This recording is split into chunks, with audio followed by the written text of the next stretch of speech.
Baik, di sini saya akan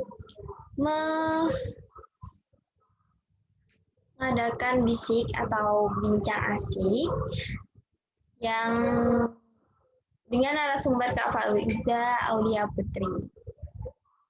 Beliau adalah juara 1 Duta Genre Putri Kabupaten Kendal 2018 jalur masyarakat dan telah menyelesaikan studinya di Universitas Widya Husada jurusan radiologi. Kemudian ia bekerja di Rumah Sakit Umum Salatiga sebagai radiografer. Wah, sangat tepat sekali ya dengan jurusan yang telah dia ambil dulunya. Seperti itu. Baik, kita tunggu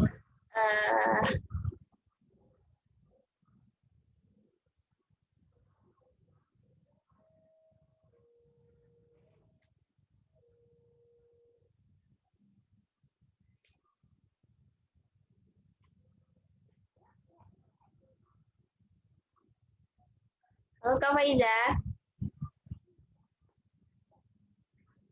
Halo, akhirnya bertemu. Suaraku kedengeran nggak?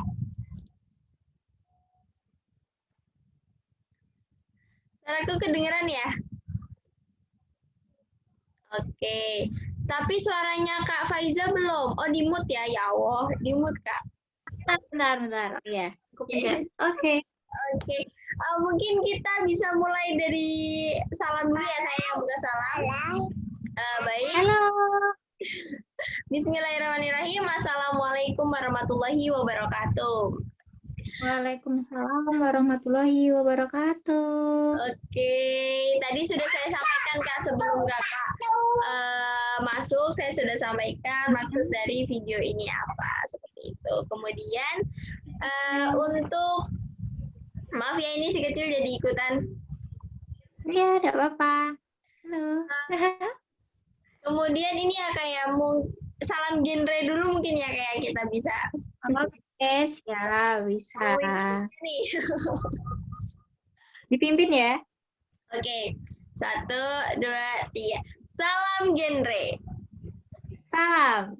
Remaja genre. Sehat, cerdas, ceria. Genre Indonesia. Saatnya yang muda, yang berencana. Oke, jadi nggak putus-putus ya Kak? Enggak. Aman. Aman. Alhamdulillah aman. Oke, mungkin bisa dimulai Kak materi dari yang kita bawakan kali ini yaitu 6M jurus jitu melawan COVID-19 seperti itu. Oke, aku mulai ya. Kalau untuk mungkin setiap orang kayaknya udah, maksudnya 6M tuh sekarang kayak untuk menjalankan protokol kesehatan mungkin udah hafal ya, dari menetap di rumah, kemudian mencuci tangan dan lain sebagainya, menjaga jarak, memakai masker gitu kan. Cuma, bentar.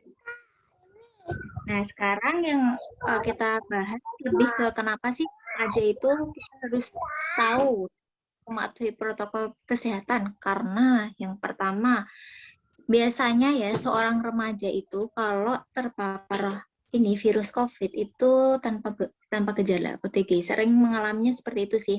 Jadi mungkin hasilnya rapid atau swabnya itu positif tapi dia tidak bergejala. Nah, itu yang jadi itu sering banget sih aku nemuin di rumah sakit, pasti kayak gitu. Itu terjadi nggak cuma 1-2 sih, kayaknya hampir semuanya. Kalau di umur mungkin di remaja ya, untuk kalangan remaja ketika dia terpapar virus itu pasti tidak bergejala. Nah, kenapa di sini malah kita yang harus, intinya kita di sini harus yang lebih waspada karena kita bisa jadi menjadi carrier untuk orang lain, karena mungkin di rumah itu kan kita hanya semua remaja ya, itu ada orang tua, kemudian ada lansia, mungkin ada kakek nenek. Nah, itu malah yang lebih berbahaya ketika kita mempunyai virus, membawa virus, kemudian kita berkomunikasi dengan keluarga gitu kan, itu malah yang berbahaya untuk keluarga. Karena kalau orang sudah lansia itu lebih mudah ya, karena sebenarnya virus COVID itu bahayanya itu lebih menyerang ke penyakit bawaan. Kan kadang kalau remaja belum punya penyakit bawaan ya, kalau orang sudah lansia ataupun udah berumur, maksudnya lebih dari 20 tahun atau dan ke atasnya lainnya, itu kan lebih apa ya, mempunyai penyakit bawaan, contohnya ya kayak hipertensi dan lain sebagainya. Jadi seperti itu. Kemudian kita kenapa sih, kan kadang gini ya, anak genre, kenapa sih genre kok ada materi tentang kita harus menjaga sehat, pola hidup sehat ya. Gimana itu Kak? Harus kebersihan dan apa, kesehatan diri dan lain sebagainya. Karena kan pernah ini ya, kita pernah belajar ya, al-aqlu salim fil jismi salim. Oh iya, jadi salim. Ya, gitu ya. Kalau kita sehat badannya, itu kita pasti akal kita akan sehat. Nah, sebenarnya kesehatan itu tidak harus dari, maksudnya hanya kesehatan badan sih, semuanya kita pun ada, dari mental pun juga harus sehat, dan semuanya kita harus sehat gitu kan ya. Karena tapi kalau dimulai dari badan dulu, badan kita udah sehat, nah itu kan insya Allah melakukan segala sesuatunya kan kita bisa lebih baik. Kayak konsentrasi, contohnya gini, kalau kita punya badan sehat, otomatis mental kita sehat. Cuma anak zaman sekarang itu banyak sih ya yang membuat dia itu menyiksa diri. Contohnya gini deh, cewek, nah sekarang banyak ya, cewek itu kan sensitif banget dibilang gendut.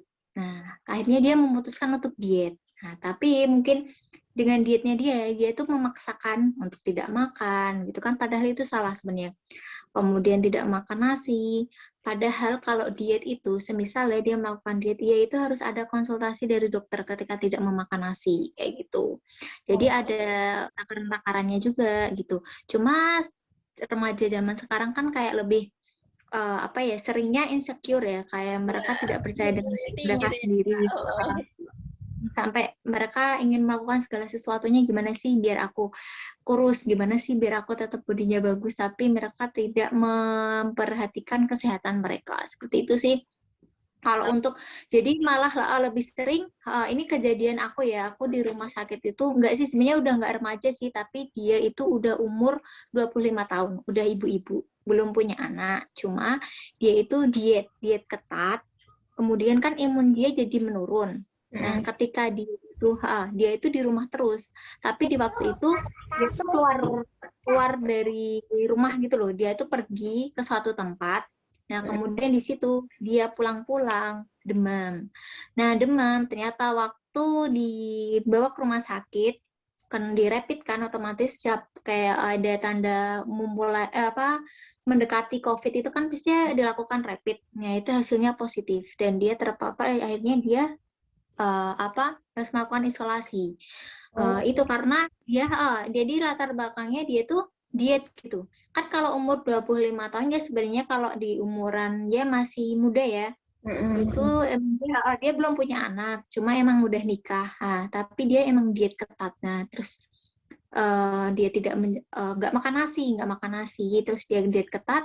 Jadinya seperti itu. Kenapa? Makanya dari itu kan kita sebagai anak muda, walaupun semisal kita apa sih pentingnya, kan kita kalaupun terpapar kadang ada egois, ya udah sih kalau misal kena COVID kita cuma ini OTG apa nggak tanpa gejala, tapi kan kita nggak tahu di sekeliling kita itu bagaimana. Ada keluarga kita gitu kan, jadi itu. Nah, banyak banget ya kalau untuk masalah kesehatan, pokoknya kalau dari kesehatan dari diri kita sendiri, kesehatan dari tubuh kita sendiri, kenapa kita anak genre itu ada materi itu, mungkin kalau sebagian orang dulu mungkin ya awal-awal SMA pasti katanya gini juga, genre berarti pertama kan ada emang sih ada sasarannya, menikah dini, seks bebas sama narkoba, berarti anak genre itu.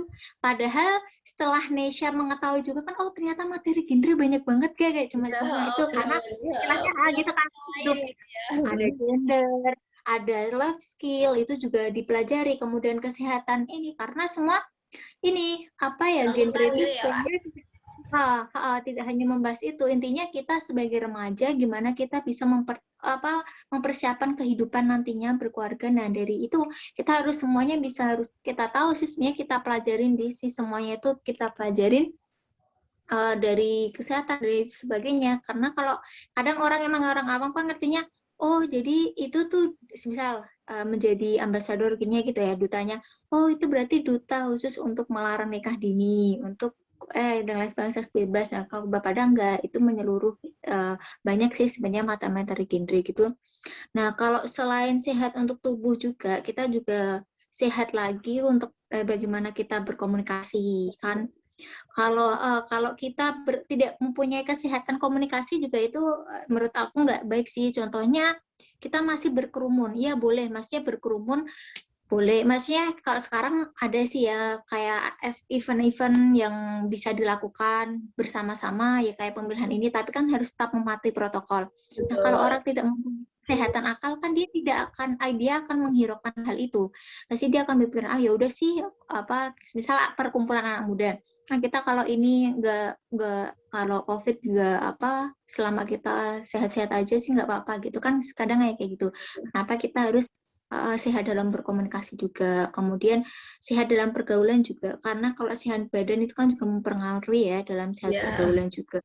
Kemarin juga udah banyak ya, kita ada materi juga ketika tentang banyak yang bahas juga tentang pacaran ya. Iya, pacaran, benar banget. Pacaran tuh juga harus sehat gitu sih. Kan kemarin udah dalam materi-materi seks bebas juga ada kan KNPI. Kenapa kita ya itulah, itu kan namanya tidak sehat. Nah itu udah dibahas juga banyak sih ya, kalau lihat di postingan pada anak-anak itu juga pada bahas. Ada juga yang benar-benar kalau kita membahas tentang kesehatan, tentang pergaulan ya, kalau sehat pacaran tuh boleh apa enggak, karena kadang kan ada yang mengatakan anak genre itu nggak boleh pacaran gitu. Nah sebenarnya gini sih, masih tabu kan. Nah kalau menurut kita kembalikan ke persepsi masing-masing. Kalau kita menggunakan kalkulasi ini ya agama, kita tahulah ya gimana kayak itu gimana. Cuma kembali lagi, kemarin aku juga sempat sih Kak, aku kan kadang kepo ya gimana sih pandangan anak-anak mungkin yang masih awam, intinya belum tahu benar-benar materi genre, terus dia harus mendapatkan materi seperti ini. Kemarin aku juga sempat lihat sih dari salah satu postingan, ya banyak sih postingan anak-anak gimana yang ternyata ada yang mengharamkan pacaran juga. Itu nggak apa-apa sih, ya emang benar sih, emang kalau dari kalkulasi agama emang gitu. Cuma kalau kita lihat gini, ada sih kadang emang ada, maksudnya orang yang benar-benar misalnya anak genre nih, pokoknya kekeh nggak boleh pacaran juga ada. Ada yang mengatakan pacaran itu nggak apa-apa, tapi selama itu sehat, kita terhindar dari KNPI, kemudian kita tidak melakukan itu, kemudian yang saling mempunyai satu visi misi. Kalau kita memotivasi selama itu nggak menjadi toksik buat kita sih nggak masalah gitu. Cuma kadang ya emang kembali ke persepsi masing-masing sih, gimana dia membolehkan untuk pacaran atau enggak gitu. Itu akan sering terjadi kayak perdebatan, misal nanti suatu saat ya Nesa Amin jadi duta bertemu dia mempunyai partner masalah tentang seks bebas, pasti kan ada pertanyaan, berarti kita nggak boleh dong pacaran gitu-gitu. Kadang ada ketemu sama anak satu A dan B, kemudian A dia tidak mengatakan buat tidak boleh untuk pacaran. Kemudian yang satu aku membolehkan untuk pacaran. Nah otomatis gak sinkron kan. Nah tapi kalau kalian punya intinya kenapa sih mempunyai alasan kenapa sih kita nggak boleh pacaran, kemudian kenapa sih kita dibolehkan pacaran. Nah jadi kayak harus punya kayak alasannya ini mungkin nanti buat Nisa buat pelajaran ya. Kalau kemarin punya Nisa kan lebih membahas ke ini ya, tidak menjauhi KNPI itu ya, tidak melakukan itu. Aku juga lihat juga sih ada yang mengatakan pokoknya pacaran tuh nggak boleh, haram juga ada gitu. Jadi kembali lagi, kadang kayak gitu ya. Jadi dulu pun sering dibahas sih, mungkin itu nanti akan muncul-muncul di setiap pertanyaan anak genre ataupun non genre. Anak genre berarti nggak boleh pacaran dong. Nah, gitu pasti nanti akan suatu saat Indonesia akan menemukan teman-teman yang akan bertanya seperti itu. Jadi kenapa kita harus sehat? Pokoknya segala sesuatu dari mulai badan kita, dari akal kita, dari kita berkomunikasi, dari kita bersosialisasi. Kalau untuk mungkin jurus jitu protokol kesehatan sih ya ini udah sih, kalau 6M sih kalau kita udah mematuhi ini insya Allah udah ini. Cuma kalau dari kita udah mulai dari menjaga kesehatan tubuh, kalau kita tidak menjaga kesehatan sosial kita, komunikasi kita itu juga nggak akan nggak akan terjalankan semuanya. Jadi kalau sebagai seorang mungkin kalau dari materi ini mungkin kemarin orang-orang salah ini pasti kalau baca alah ini ya udah 6M ya udah itu menatapi rumah, mencuci tangan, memakai masker gitu. Nah, tapi kalau di genre kan banyak ya, lebih kompleks juga kan ya.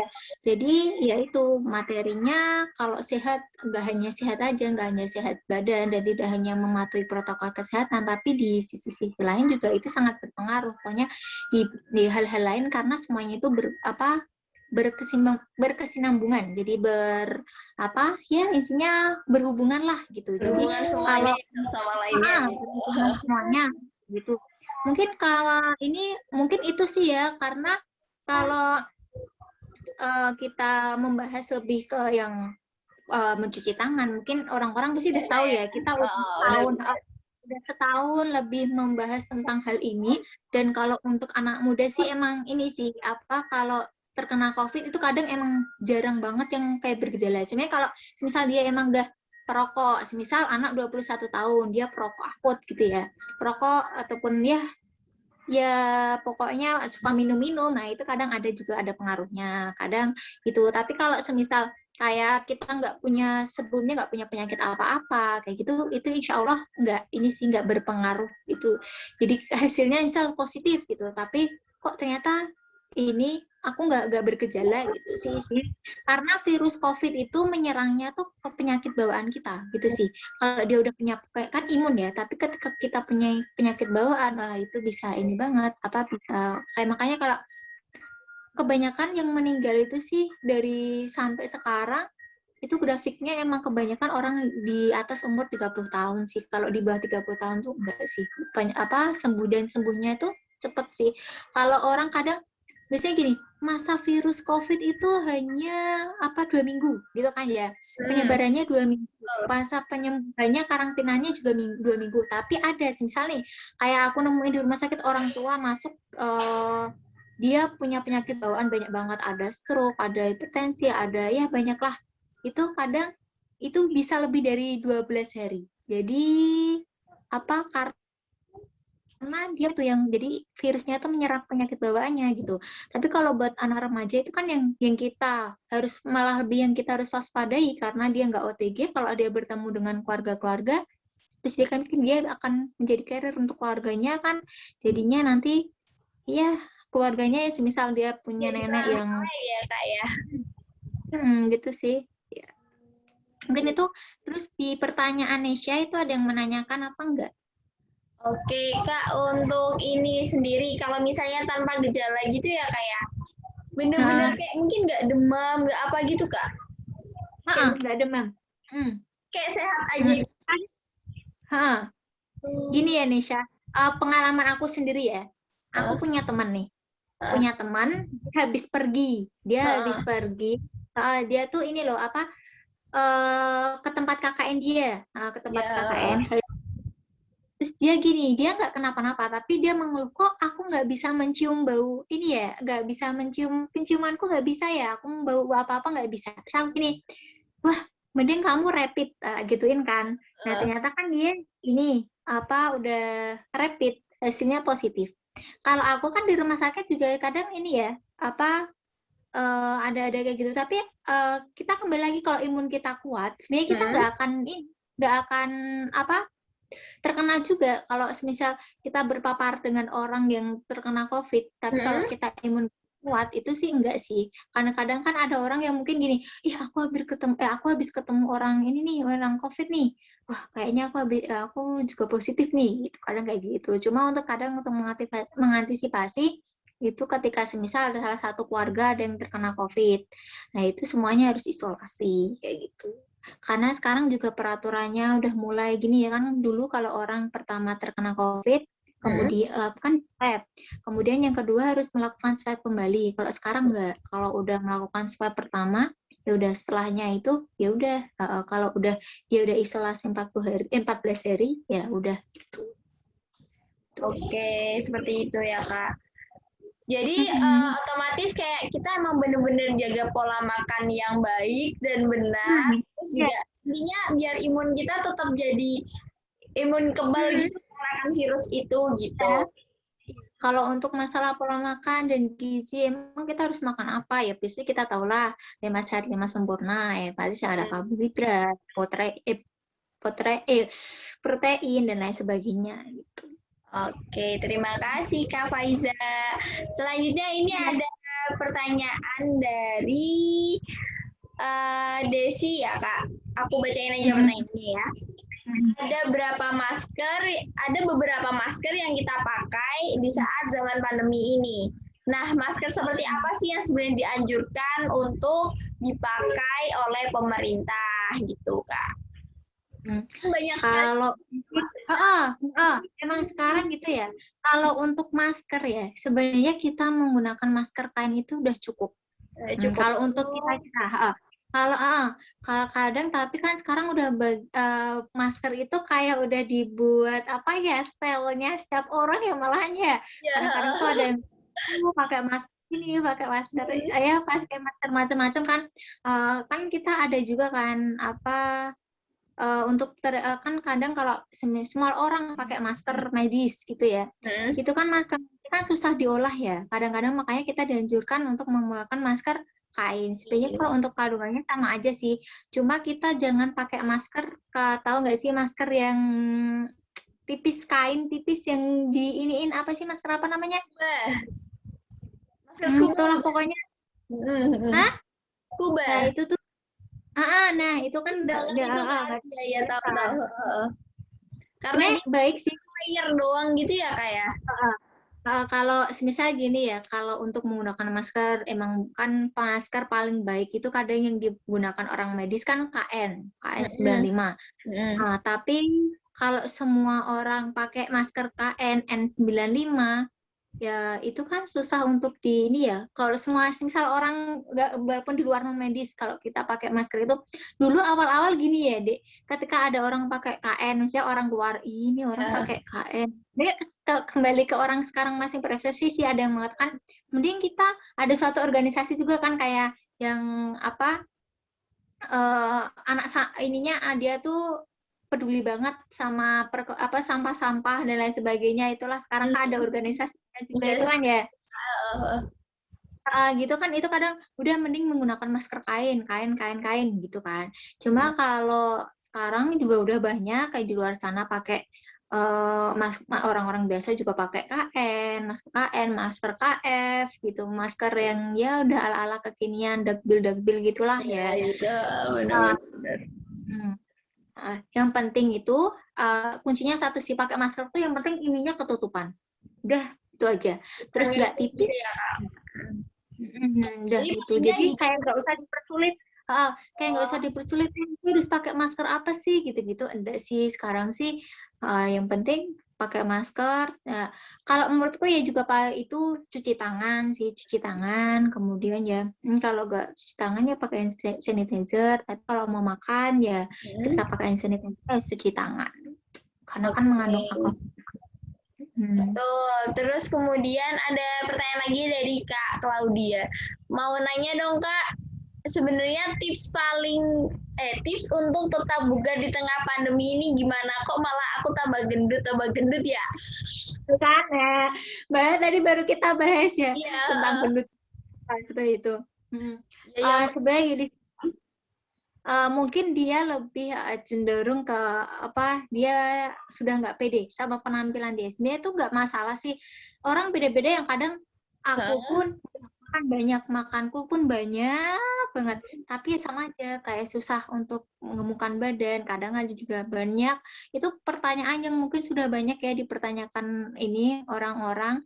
Kalau masalah menjaga kesehatan ya sementara kita mematuhi protokol, kemudian makan ya sehari 3 kali cukup. Nah, kalau untuk solusiku untuk temenmu itu mungkin dia terlalu kalau harus makan nasi ya makan tetap, tapi mungkin ngemilnya dikurangin. Kadang kan anak zaman sekarang lebih itu malah kadang padahal itu diet itu tetap kadang ada yang harus sehari tetap makan 3 kali, tetap makan nasi gitu. Tapi mungkin dia ngemilnya yang berlebihan, makan makanan ringannya, kemudian apapun itu juga berpengaruh gitu ya Kak ya.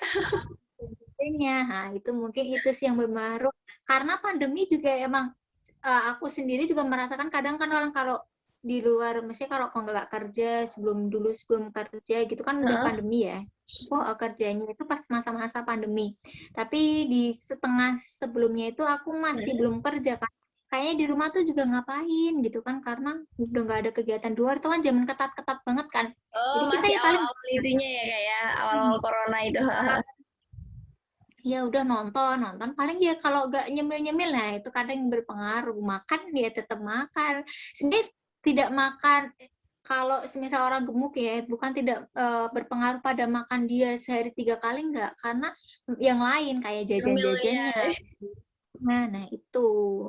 Oke, terima kasih Kak. Selanjutnya ada dari Kak Adiba nih Kak. Kan pandemi ini pasti berdampak banget juga ya untuk mental. Nah, betul. Kita mengatasi mental health kita di masa pandemi ini, terlebih mereka yang sudah mengalami gangguan mental atau mental illness gitu.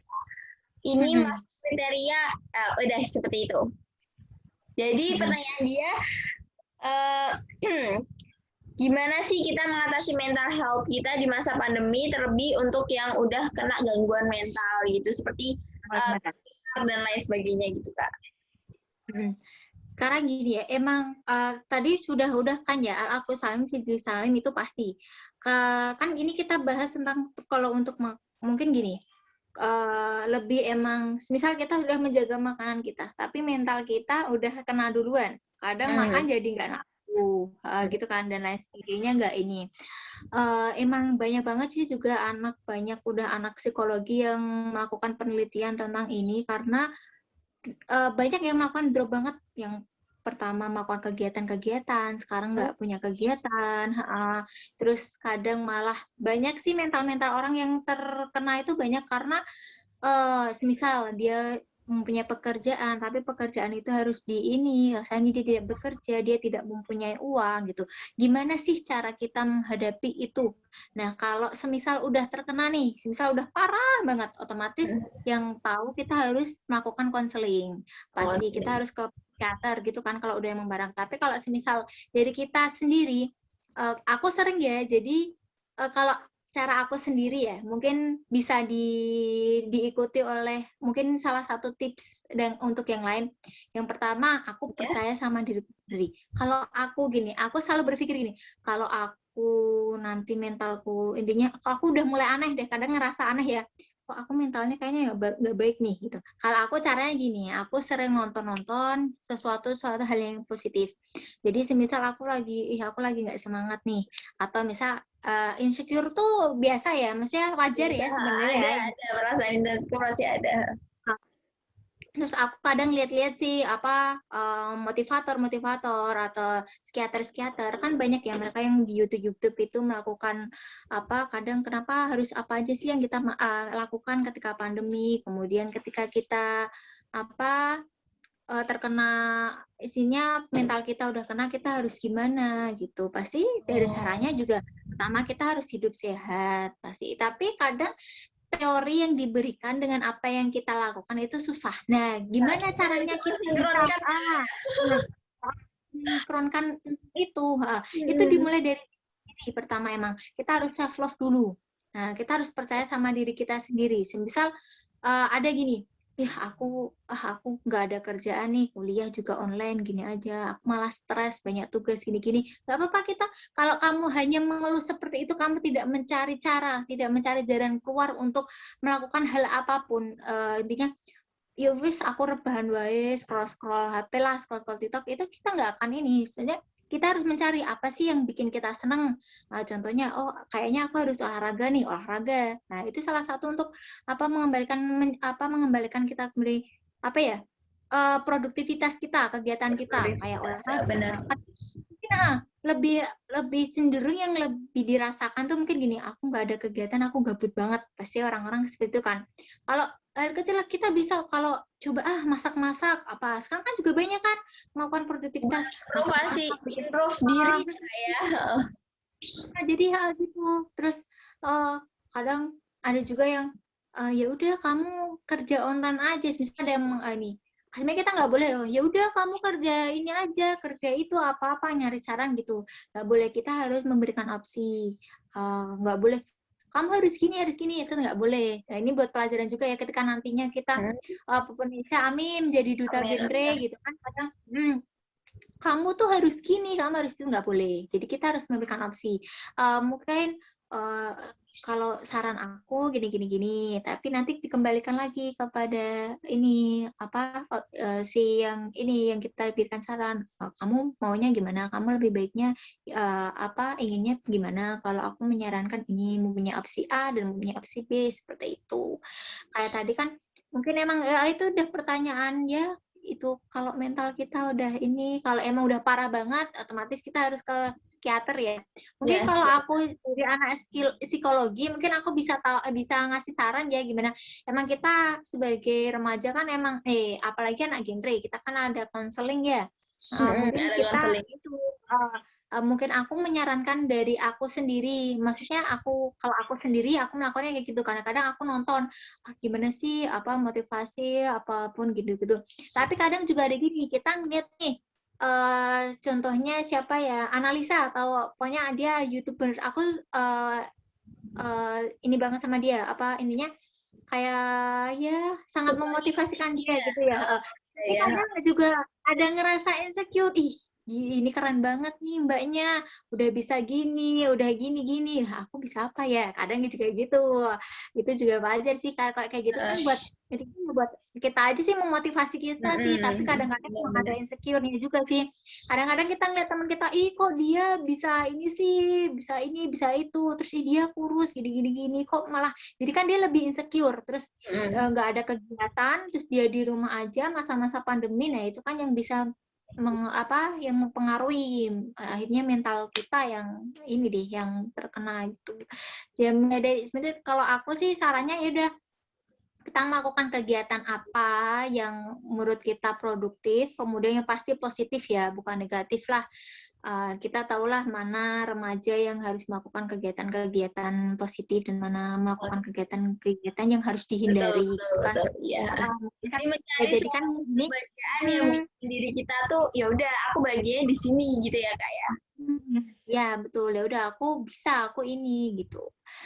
Ya makanya adanya genre itu kan gitu. Kenapa kita harus memberikan? Mungkin masih awam sih sebenarnya aku aja dulu ya dek.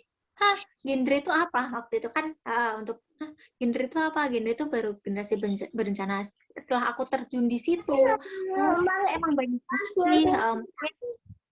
Sebenarnya gini, kalau di yang nggak mau nyebut ya, mesti di kedutaan lain itu kan mesti setiap kayak ini berperan pada ini ya, wisata pada dunia wisata, terus bahasa terus bahasa. Tapi kalau genre itu tuh kayak kita tuh bisa di masyarakat sekitar tuh.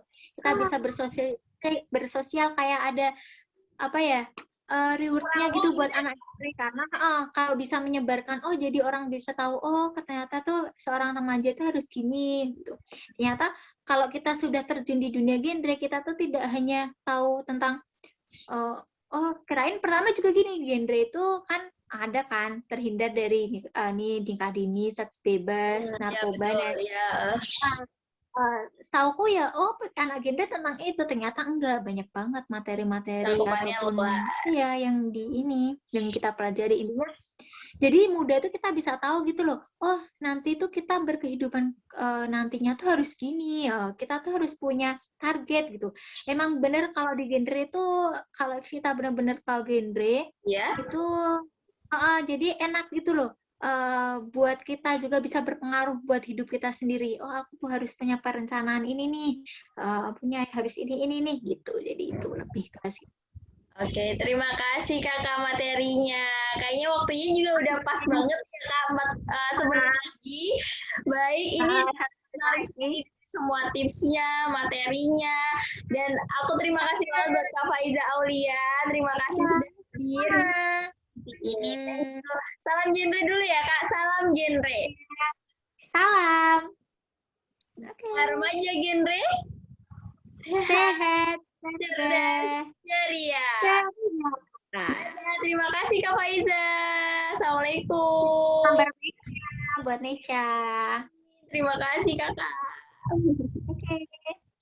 Dadah. Dadah. Oke, terima kasih sudah menonton dan nanti kita berikan intisari ya dari percakapan saya dan Kak Faiza Aulia Putri sebagai juara 1 Duta Genre Kabupaten Kendal 2018 jalur masyarakat. Terima kasih. See you next time. Wassalamualaikum warahmatullahi wabarakatuh.